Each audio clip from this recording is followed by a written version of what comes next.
was going to ask you, and I guess I am going to ask you, have you ever had kind of a tough day or a tough week where you felt anxious and overwhelmed, and just listen to music like that and you won't? But I'm asking you that, and don't feel alone. We have all had days and times like that. It's part of the human condition to go through times like that.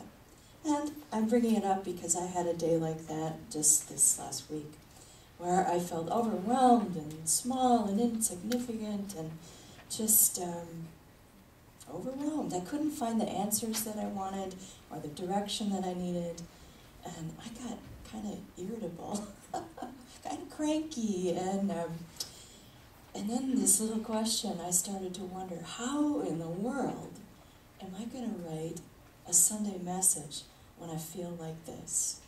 You know, and that little doubt kind of came in. I was feeling so low.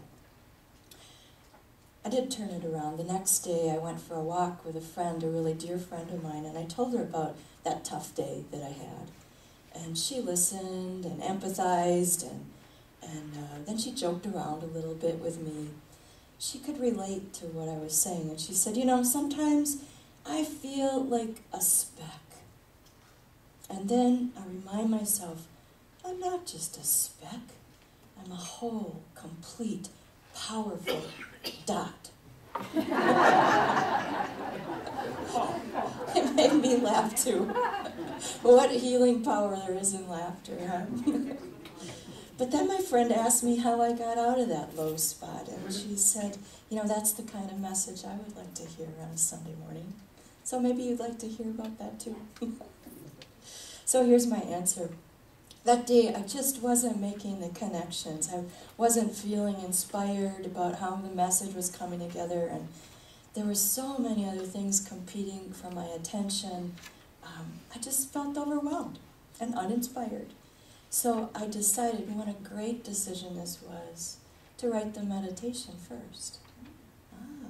And I usually do. I don't know why I forgot that day, but when I create a meditation, I go into meditation to do it. And it just happens that way for me. I might even be sitting at the computer and start to write, but I quickly go somewhere else. My breathing changes, my energy shifts, my personality just drops away, and time stands still, and I am there, deeply aware of that connection, the oneness that we are. It's a profound shift in my being, and I think I'm made anew in the moment. Certainly my anxiety is gone, and any less than feelings and thoughts are just released, and I'm part of that allness of God, complete and whole and vibrant and alive in spirit. Those old limiting thoughts and doubts are far behind. In fact, they're so far you hardly notice them anymore. But inspiration is something that makes us want to do something, or that gives us an idea about what we want to do or what we want to create. Inspiration is a power or influence that sparks us. And it's a divine idea, and it taps on our heart. When we're busy thinking limiting thoughts, we don't hear those taps. My dear husband back there, he's losing his hearing. What? That's his great joke. He's running sound. That's why things are a little loud sometimes. Those upper frequencies, high frequencies, are getting harder and harder for John to hear, and unfortunately that's where my voice is. We first noticed this range of loss many years ago, actually. Our whole family was watching a foreign film, a movie on our television, and we had the subtitles going underneath so we could know what they were saying, and we were all cuddled together on the couch, I think, and John said there was a subtitle that went by, bells ringing, and then whatever someone was saying, and John said, why did they say bells ringing?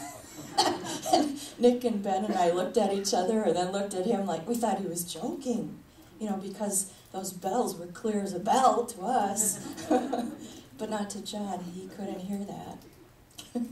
So we don't hear what we don't hear. Inspiration is always tapping, always knocking at our heart. But when our minds are busy with those old reruns, I'm not good enough, I'm too busy, this is hard, I'm no good, blah, blah, blah, all that stuff, we miss that tapping of spirit. We miss our inspiration. Our thoughts are so powerful. Everything we see around us started with a thought. The law of attraction tells us that thoughts charged with feelings, followed with actions, create the positive results that we desire. Mary Morrissey is the instructor in this prosperity class that we're running on Thursday nights, and she says that action is magic. In class, we've been looking at writings and experiences of a woman named Genevieve Barron. She was born in France in 1881 and became an author and teacher of what's called mental science, which is a line of study in New Thought, like unity is part of New Thought. That movement was created by Thomas Troward.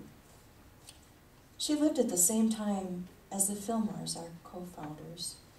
And here's a quote I want to share with you from her teacher, this Thomas Troward. It comes from a chapter of one of his books, and the chapter is called Cause and Conditions. He wrote, "To get good results, we must properly understand our relation to the great impersonal power we are using. It is intelligent, and we are intelligent, and the two intelligences must cooperate.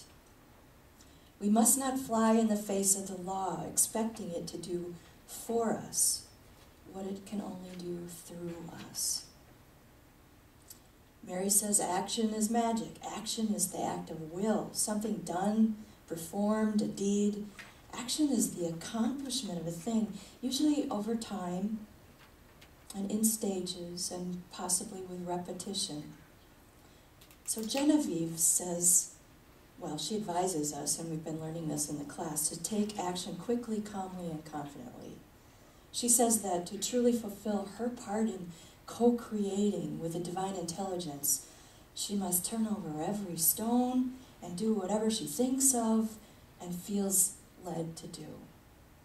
And then she trusts that divine intelligence to work in accordance with spiritual law.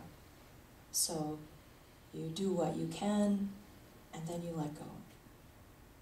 We use these spiritual lessons to create our own lives, don't we? To live powerful, meaningful lives. And we are also called to use them together to create the life of this spiritual center, our spiritual home. Many of us are inspired to join in, share in with Thriving Unity and the many places that we're working on that adventure right here at Unity of the Valley. Each of us is a unique expression of spirit with our own tastes and interests and skills and abilities. Would that I could play the violin like you. Oh, I'd have to pick one up though, wouldn't I? And yet, we come together with all this variety of skills and abilities to learn and grow and share what we know. We know ourselves to be spiritual beings having a human experience. And together we want unity to thrive. So what does thriving mean? What does a thriving center look like? And what does it feel like? I asked you some of those questions in the meditation, hoping that when you were in a different state, less in your mind and more in your heart, some of those images would come to you. What do you associate with a thriving ministry? Even the tastes of a wonderful meal and the smells of things cooking, and it's all senses. And what is your answer to that question? And we all have different answers, don't we? Because we are unique individuals. And yet, I bet you there's overlap in our answers, that we probably have many of the same images and ideas coming to us. We want to bring that energy and enthusiasm together here You know, we own this spiritual center. Literally and figuratively. We own this building, this physical space, and we own the consciousness that's felt and expressed here too. Every one of us. Every one of us is needed. Every one of us is part of this whole community. So next Sunday, we're going to have a wonderful Sunday next Sunday. It's Palm Sunday. We're going to welcome in new members. And we have our Friendship Sunday potluck. And following that, we have a community meeting. That meeting, the purpose of that meeting is to keep information flowing, to see the good that's all around us, to voice our ideas, to share what's important to us, what keeps us healthy, what keeps us in integrity. I really invite you all to come and be a part of that whole day here. And next Saturday, the day before that big day, is our afternoon of deep cleaning. We do that, I think, once a quarter. So if you've never been a part of that cleaning day, and you've been wondering how can you serve our spiritual community where you get fed spiritually, I invite you to come and give an hour of your time, maybe 2 hours. It's an easy way to, be a part of the community and get to interact in a different way than just sitting in here on Sunday. And it provides the upkeep and care that our building really requires. But unity is more than our building, isn't it? And unity is even more than our Sunday services. We grow through relationship and community. You can do things in the classes that we teach that you can't do right here in Sunday service. You can go places in book study groups and in prayer circles that you just can't get at in a Sunday service. You can't create that here. Because those are opportunities to go deep. They're opportunities to connect with one another, to learn from one another, and create those bonds of friendship and meaning, to feel accepted and part of, to encourage one another, to share your experience and wisdom, and to offer acceptance and prayers with other people, to support and be vulnerable. All that is part of our spiritual growth. Now, Sharon talked about the 12 milestones of that first year in Thriving Ministry. Benchmarks. Thank you. Benchmarks. And we're going to have some things coming up that are opportunities. And I'm going to invite you to take them. Hear that tapping of inspiration and opportunity on your heart when we come up with some of these new things, the in-home study classes and the invite a guest day and that sort of thing. And now I want to move into inspiration a little bit more. I love inspirational stories about people who follow their divine guidance and feel inspired. And I want to share some highlights and life lessons from a woman named Roz Savage. Just a sec. She's an ocean rower from England. She used to work in an office, and her soul kept calling her to something else. She said that one day she wrote out 2 obituaries. The one that seemed like the course of her life was taking. It was a pleasant and good life, she said. And then a second obituary for the life she dreamed about living. And doing this exercise propelled her forward into her new life. Roz is the first woman to row across 3 oceans. Yeah, the Atlantic Ocean, the Pacific Ocean, and the Indian Ocean. She crossed the Atlantic first, and it was that year where there were so many hurricanes, including Katrina. She's out there by herself in a little boat.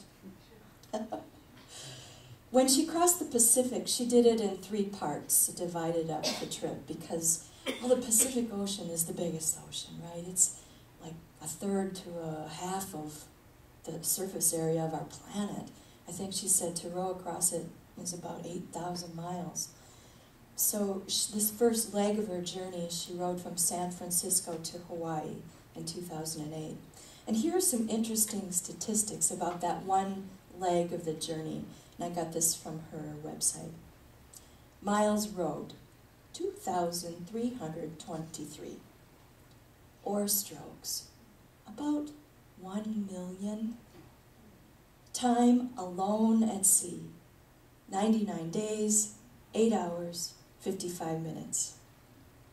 Water makers. Oh, water makers are the device that you use to take the salt water and make it drinkable for you. So water makers broken, 2.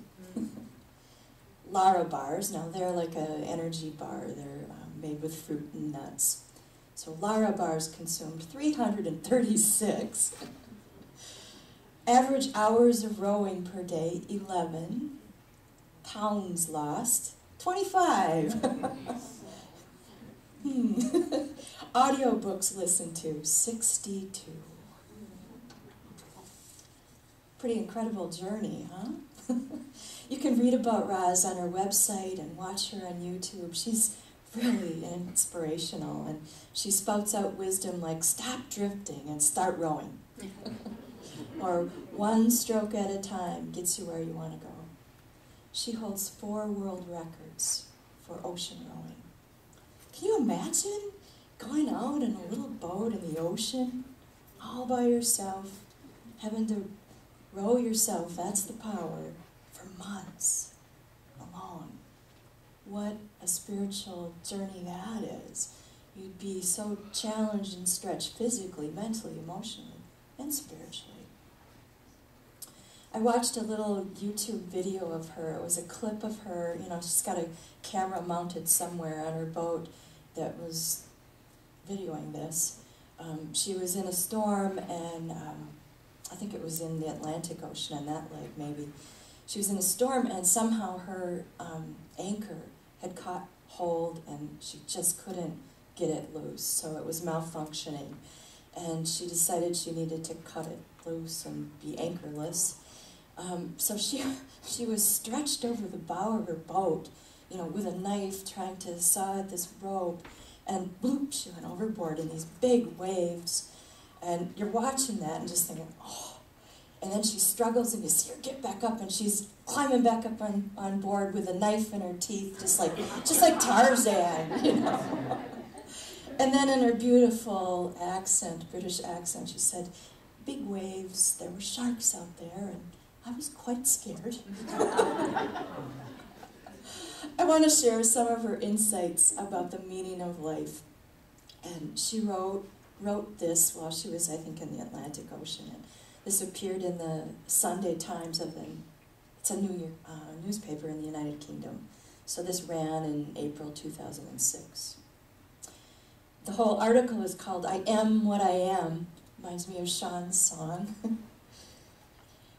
It's 9 bullet points. So the first one, don't waste mental energy asking yourself if you can do something. Just do it.